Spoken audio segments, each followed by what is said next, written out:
When you look about the challenges facing the Australian education system, there are concerns about declining student performance, there's disengagement. I think the system needs to be reinvented to help students getting into the big world. The idea of financial literacy starts during your teenage years in high school, but there's no real grasp on it because the education system doesn't really implement it into the curriculum. You could give a kid a trading account, get fake income where you go, all right, how would you distribute your income? It should be taught. Give life lessons in school, not just here's a textbook, here's how negative gearing works. Be hands-on. Our kids are out of the box thinkers, but they're being told, no, you can't think outside the box. You have to think inside the boxes. That's how it is. Financial literacy starts in the school system.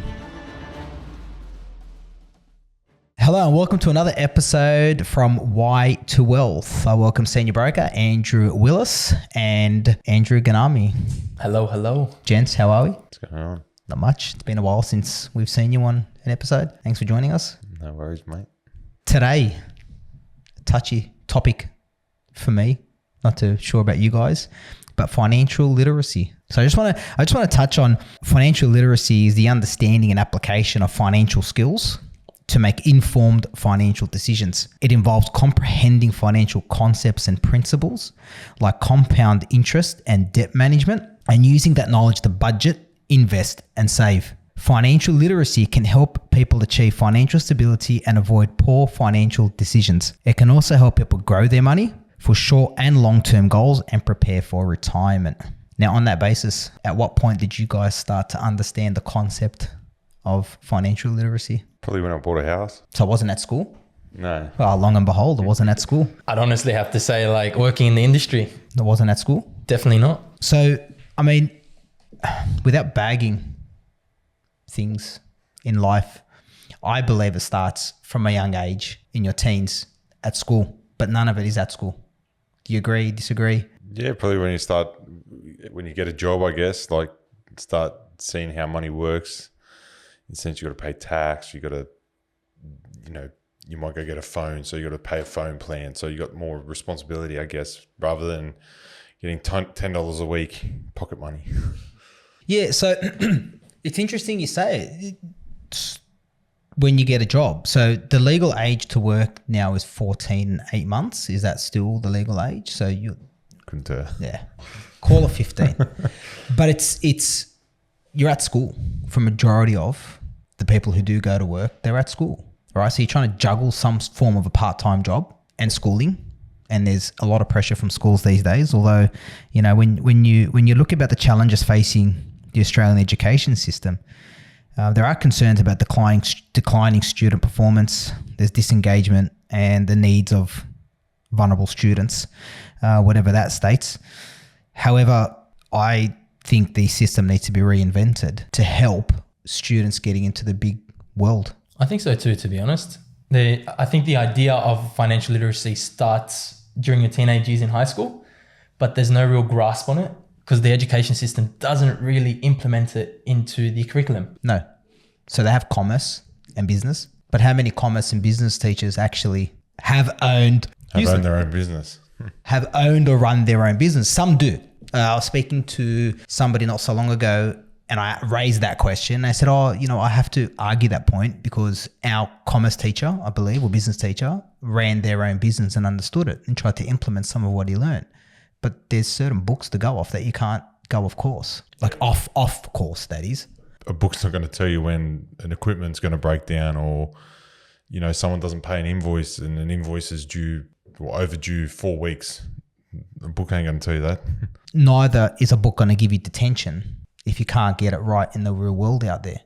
Now, I understand, I'm a big believer financial literacy starts not only from school, it's at home as well. But I seem to believe the system is outdated. I may be wrong. I've been out of school for quite a while now.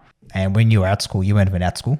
but again, I talk to my son on a regular basis who's in high school, and at the stage that he's in now, we were getting tax file numbers through the school. Now it's not the case. I speak to many parents now and they go, oh no, we started getting them a tax number when they started their first job. Yourself, when did you get your first tax file number? Yeah, it would have been when you apply for your first job. It's just a requirement they ask for, and you're like, what's a tax file number? It's not really taught. Why isn't it taught? It's a fundamental part. Why isn't it taught? A tax file number. And then you go to your super. When did you start to learn about super? I obviously knew about it. I've always had super, and generally my first job was McDonald's, so I'm pretty sure they just set you up a super account. So then Correct. You see young adults, 2022, they've got about 4 super accounts because each employee they go to sets up a new one for them, which obviously that's another subject. But I guess I really started looking and understanding super when I was about 25, and how I could salary sacrifice money to put extra money into super, but now I'm self-employed. The benefits of being self-employed, and I can put more into super if I want, and which is still a sense of salary sacrificing, but I can put it in obviously from the company because I'm employer of the company, Correct. So yeah, and understanding it, like a lot of people's argument is, super's, I can't touch it till I'm 65.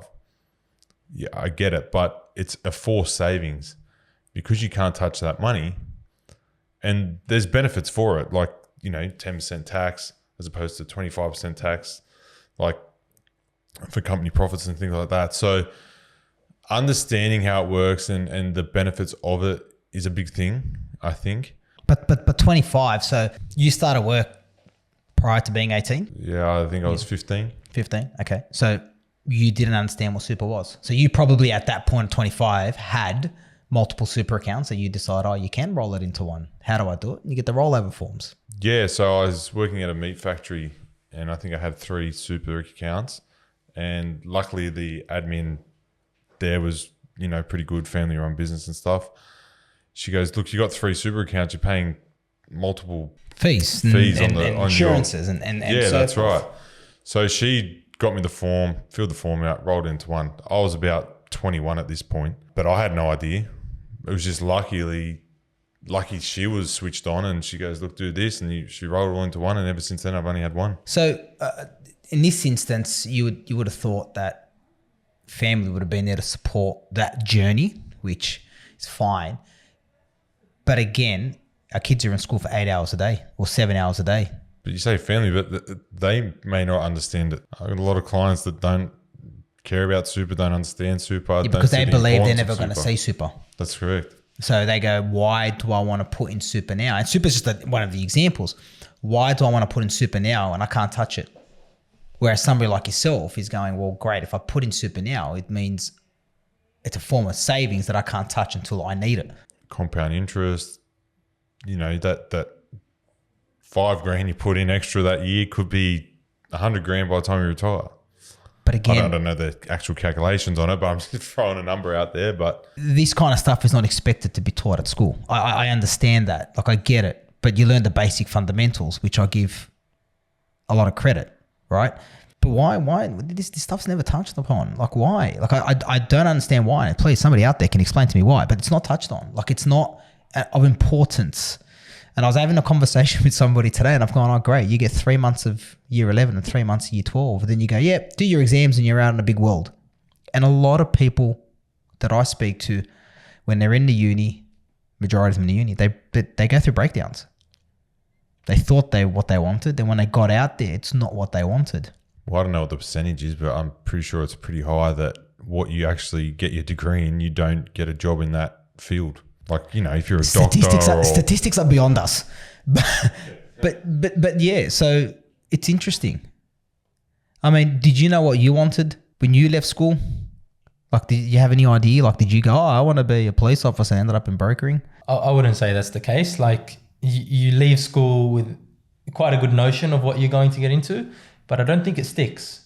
I think you go out into this world and sort of changes and you adjust to that new environment. Mm-hmm. Whereas in school, you're like, I'm writing a story on Macbeth, I'm writing a story on the Cold War, but what do I really want to do? And look, school may be for those people who want to go on to be poets and authors and in that field. But for the people who, I guess the minority, who are at school because they have to go, what are we doing to help them and educate them beyond the education system? Does it make sense? No. I ask myself every day, maybe I overthink it. Yeah, it makes sense. Like, you could give a kid a trading account.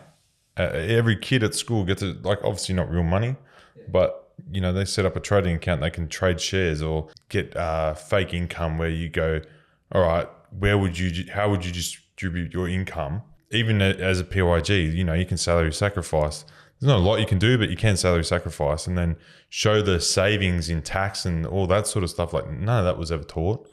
Like, how do you reduce your taxable income? You go, oh, okay, well, I'll go buy an investment property. So, negative gearing and all that sort of stuff, nothing of that is taught. So it's not until you in that position, I guess, when you like, okay, I'll buy my first house. Okay, look, you might get 35, 40, I want to buy an investment property, but then you got to go speak to an accountant who understands all this stuff, or mortgage broker, and to a degree, like it should be taught, like give life lessons in school, like not just here's a textbook, here's how negative gearing works. Be hands-on. Like give them a year of income and they've got to work out the best way. Be assessed on not just the outcome and then the wins and losses throughout that period. So you real life examples. I see it every day. They go to school. They get there at 8:39. They do their homeroom.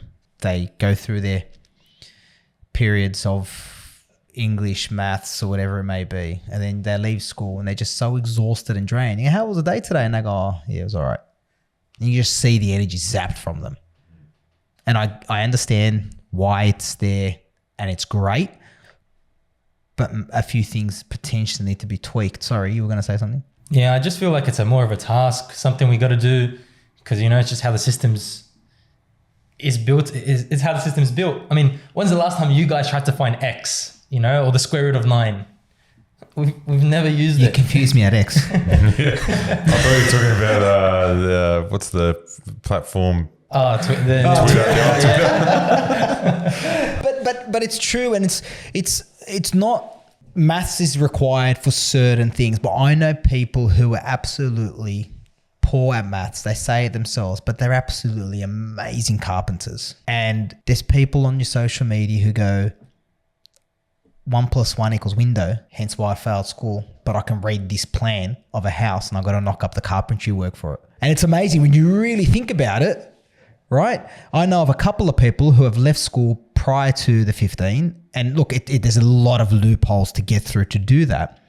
But this particular individual is absolutely thriving out in the real world and he's getting hands-on experience. You speak to this kid and it's just like way beyond his years. He's thinking, I'm taking over dad's business. Not, let me just dig this trench and record that I'm digging this trench. Because let's be frank, when I was at school, which was ages ago, wow, we carried textbooks. Did you not? Well, you're meant to carry textbooks. Yeah, I meant to. Yeah, okay. Textbooks, write everything down on paper. And then I look and I go, why are the kids so addicted to technology? But the good thing with textbooks, but you turn the back page, I had all the answers. Bob, did you go to Bob? Uncle Bob? Good old Bob. But in saying that, you got me off the train of thought. But yeah, so we wonder why they're so addicted to technology, because everything is done via a computer. Now, I don't know if that's just purely due to things saving on the cloud or teaching them how to use technology in the real world. I can't understand it. I don't need to understand it. I just got to follow it. So we're sheeple. Yeah, we're sheeple. You need a laptop. We get the laptop. You get to school at 8:30. We start at 8:30. You're late. Why? Look, it's bizarre, mate. If you're late at work, you got one warning, two warning, third warning, you're out the door. Simple. It's not complicated. But then you ask somebody who's 18 a question and they get confused. They're stumped. They don't know. It's just a life question. Could be anything, right? Textbooks to me is the best way to go. Accountability, a laptop. Look, I've got my son's walking around with technology worth almost $2,000 between laptops and phones, and we just didn't have that. We had 60 cents and use a payphone if you're lost. And if you didn't have 60 cents, it's a long walk. An iPod? Yeah. Oh. But you weren't addicted to it, were you? No, it was good to listen to music. And well, that's a different story. It wasn't like I was just scrolling on the phone or whatever. Like it was, Have you we seen were playing footy in the different. Our alarm clock was the street lights. The street lights come on, we needed to be inside. Yeah, but on that topic, I feel like technology can also lead to a lot of misinformation in the financial world, because the kids aren't seeing it from school, so they go down the path of using technology to find other means of understanding finance or any literacy in general, which in itself is it's a detriment. Yeah, exactly. Because how many times have you spoken to friends and they go, I saw it on TikTok? Too many times. Way too many times. It's interesting. I had one of my clients message me the other day and ask me, can this particular lender, I won't use the absurd language he used, can this particular lender reduce my rate? And my response to him was, ? He replied back to me, everybody's saying that interest rates with this particular bank's not going to put them down. I responded, did you hear it from me? And then I went in and I asked him, I go, where are you hearing it? He goes, every broker on social media is putting down that banks are not reducing rates. Scare tactics. They may have not have emailed straight away that they're going to reduce it, but I mean. So what I do, I blacked out that lender's relationship manager, screenshotted, and I just that snippet and sent him to say rates will go down as the 30th of May. And he was like, I've got to stop listening to these bleeps. And I said to him, yeah, maybe you should. So much misinformation. You're right. But technology isn't bad. I'm not saying it's bad. Truthfully, it's not bad. No, I think it's quite good if it's used in the right way. Correct. Yeah. But using a laptop 24/7, then they come into the workforce and you give them a pen and paper and I've gone, what am I using a book for? Why don't you give me a laptop? Well, why don't you give me an iPad to digitally write on? Have you seen those new iPads where you... Yeah. Someone said to me, why don't you use it? And I've gone, no. I've got a client who's 2 years younger than me. He still goes out every financial year and buys a book, a diary. And he still puts all his information in the diary. He goes, okay, what day are we meeting next? And he'll go 3 months from today and he'll write down that he's meeting, and he carries that everywhere he goes. Mind you, he's not short of $1. He's very smart and astute businessman, but he still uses that. And I've gone, amazing. I use my phone to put my calendar invites in. He uses his book. Somebody uses that iPad. Different ways and different means of doing things. But I go back to the point of social media is just the go-to. You can't do anything in public anymore. What's the first thing they do? Everyone's got a camera now. Yeah.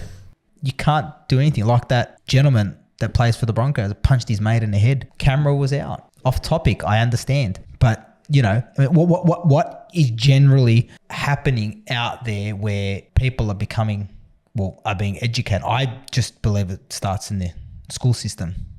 Just helping kids. School's not for everyone. But as you said, it's like a trend. You've got to do it. I think that there should be a certain age, because not everyone's going to understand all these concepts and terms at such a young age. I think there's maybe 10 onwards, we should start to implement a very basic understanding of what financial literacy is and how we could implement it in our own life. Like, for example, like you said before, tax file number. That's so important because you carry that one number throughout your whole life. And I remember being in year 9 or 10, so long ago, and we had to do that. We sat in the center we were in and they made us do a tax file number and helped us fill out the form. And I asked the questions to kids who are in year 9, 10, 11, 12, and beyond. And 1 out of every 5 parents I talk to is, my son's great at school. He loves it. Very rare do I get it, but I do. When I do, I go, great. It's just awesome to hear. Then you get the other side of the spectrum where it's every day's a challenge and, you got to get through it. And I believe education is the key and it's important. And in no means am I saying I don't believe in the school system. I do. I'm just saying I think it's time to challenge how we think and what are we doing to implement new ideas. I mean, I don't know if they do it anymore. You had to do voluntary work. So you picked what you wanted to. Yeah, me too. You had to pick what you wanted. Actually, and I didn't do it. I got to let her say that. You have to go. Well, I went to my mate's house and played PlayStation. I got told at the point I did carpentry. Do you mean like a work experience? Correct. I don't know if they do it anymore. I don't hear of it anymore. I had to do it. I spent a week in car, and I remember I was sick the Sunday. And then the Monday morning I was up at 5. My mum goes to me, go back to bed. I go, no. I want to do this. And it gave me a spring in my step because it's something out of the norm. School wasn't for me, but I did it. I finished year 12. But a lot of kids, they're in a hurry to get out of school until they get that shit job where they're shoveling or whatever. And I'd done it. I was working at the council, then I got a trade, and I've been there, done that. But you look back now, you're like, oh, school was so easy. But so work experience would have, I think it's a good thing because you get that little bit of taste of what it really is like.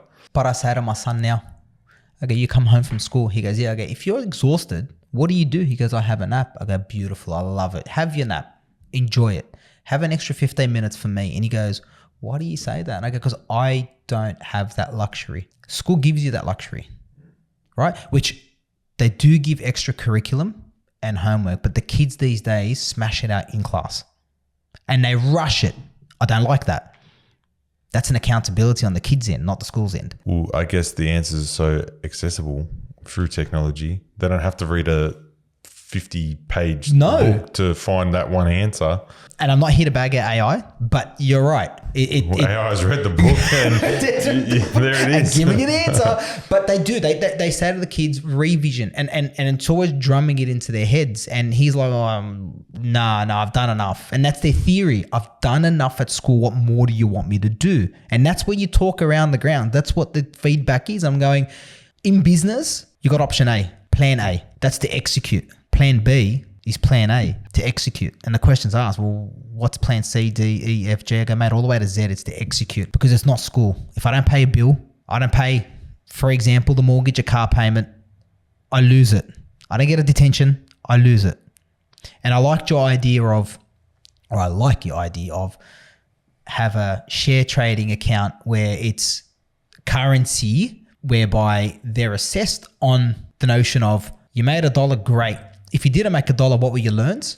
But it gives them that extra kick. But also, if they make $1, they might have a trading account and they've sold their shares that they made money on inside the 12 months. And then you go, okay, well, you got to pay 100% capital gains on that gain. But if you sold it 2 months later, yeah, it could have gone down, but you would have got a 50% discount. Just little things like that. And every kid start off with, I don't know, $100,000 to invest in, however they want. If they can find a property somewhere, they go, okay, that 100 grand would allow me to buy that property, get the valuation done, and then see what it's valued at 12 months later. How much money did you make? Plus all the rental income, just little things like that. Why don't we scale it back a bit? Real life experience. Okay, why don't we scale it back a bit? But I want to ask you that point. What are your thoughts on that point? Because you've got relatives who are in school who have literally just finished school in the last year or two. Yeah, and they always come to me and ask me questions, yeah. Correct. And do you sometimes go, wow, do you not know that? Or wow, you're not taught that, I should say. Yeah, I think the problem is with the whole school system is it teaches you routine. It teaches you have to wake up at this time, be at class at this time. You can only have lunch and recess at this time. And we may decide if we let you go to the bathroom. Whereas if you go out of that system and explore further, like opening up a share account or a trade account, you get to explore the different ideas of what the finance world has to offer. Like understanding how property works, understanding how pay slips work, understanding you don't need to understand tax as a whole. On that, admittedly, my son, I believe late last year, did approach me about profit and loss. And we had out of the 3 years he's been in high school, that was the most in-depth conversation we've had and the most excited I've seen him. but he was really intrigued. How does it work? What do you do? And I used those related stories on how a car works and how it depreciates and how you have to make the repayments. And if you buy a car for $50,000, you technically owe $60,000 because of the interest you pay and how it works. So he's intrigued in those. So, when you see people driving around a $200,000 car, I'm taking the wow factor out of the car and going, hey, that's a $250,000 car. He goes, but it says the value is $200,000. I go, great. By the time you put your fuel and your running costs, it's not a $200,000 car anymore. And it's like wow. And that's me as a parent to teach. I'm not expecting a school to teach that. But on that, what you're saying, so you're in agreement with the share trading and so forth, and give that little bit of a kick in the education side of things for the kids, real life hands-on experiences. Yeah. I throw it in from the other end and say, I agree, right? However, I would have taken a lot if an entrepreneur, a business owner, came out to school and spoke to me about what you alluded to. Super, right? Pay slips. Why do I pay my staff? Get them thinking, because our kids are out of the box thinkers. They're in a circle at the moment. That's how lost they are, and they're trying to find the corner. That's how I'm finding it dealing with somebody in high school now. They're outside the box thinkers, but they're being told, no, you can't think outside the box. You have to think inside the boxes. That's how it is. And I encourage to think outside the box. It's because they're stuck with it. It's like being stuck in a classroom. You're stuck corner to corner. There's not so much you can explore outside of what you already know. My point exactly. But a kid wants to think outside the box and they're being restrained to do so. So when they come to family life and we're getting them to think outside the box, it's being Monday to Friday. It's like, no, you can't think like that. One subject I want to touch on, you'll understand that as your boy gets up through the ranks in primary school, step strategy. When I used to work out 20 plus 20, it was 0, 0 equals 0, 2, 2 plus 4. It's 40. Am I right or wrong? How did you get to 40? What steps did you take to get to 40? They use a step strategy. I'm not going to go into detail with it. It can't. Was that a school thing? Like you had to work out show you're working out and all that correct. stuff? Yeah, okay. It's mate, I'm telling you. But it's a step. I'm telling you, the answers are in the back of the textbook. Not in primary school, they're not. But that's what I'm trying to say to you. 20 plus 20 is 40. Is it not? Yeah. What was your strategy to get to 40? Oh, I got 10 fingers and 10 toes, so but do you understand what I'm saying? Yeah. And that confused the kid because I'm now saying 0, 0, 0, 2 plus 4, but we don't work it out like that. Okay, but think outside the school. Oh, we can't.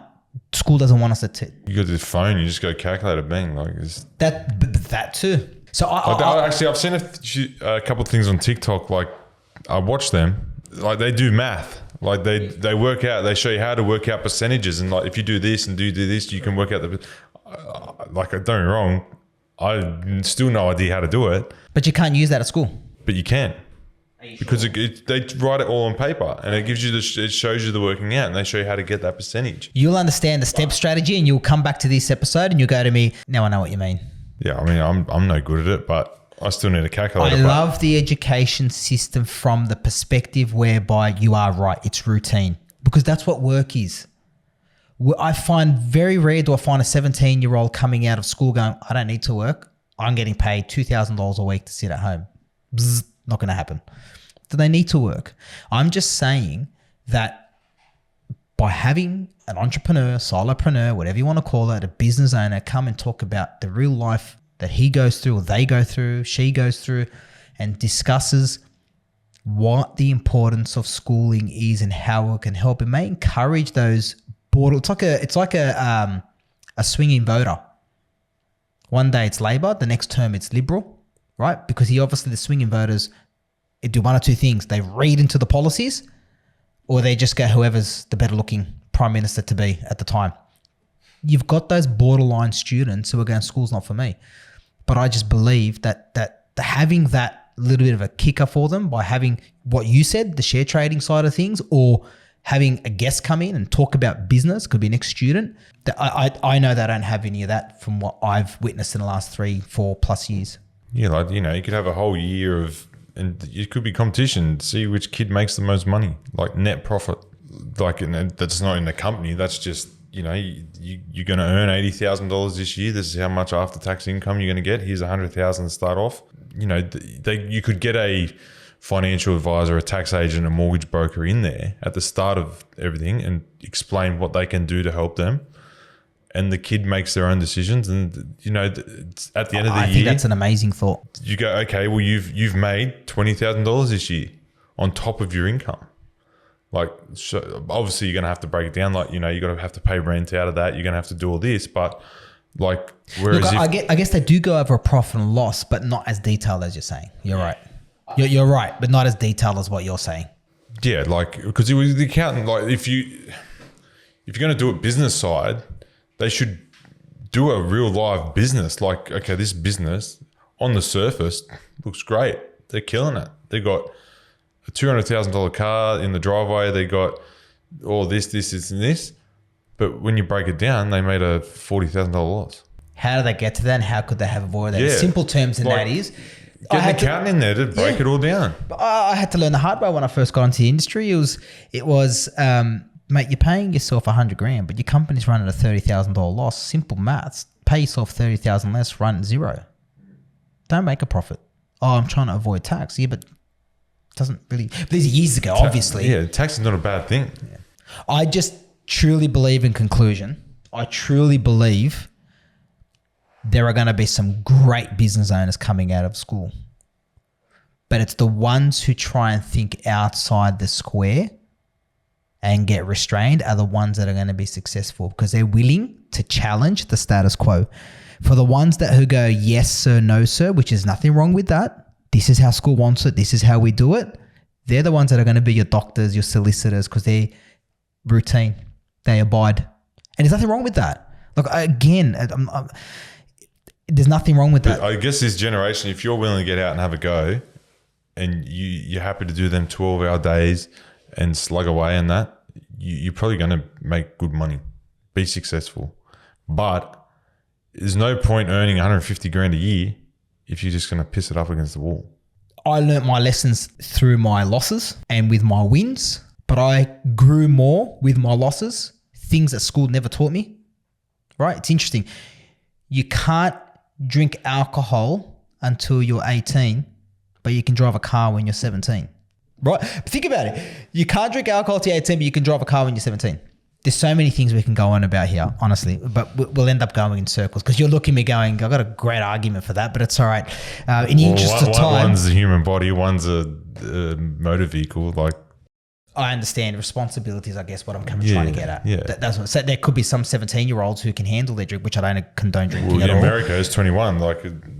But you can get your license under 21. But hey, that's another topic for another day. Gentlemen, thank you very much. I'm sure we'll touch on this again. Eventually. Yeah. Thank you so much. Thank you for tuning in. You can follow us on TikTok, Instagram, Facebook, YouTube, LinkedIn, and all major streaming platforms such as Spotify and Apple Music. Links are in the bio. Everything mentioned on the podcast is general information only and not to be taken as financial, tax, or legal advice. Always consult a professional as everyone's individual circumstances are different.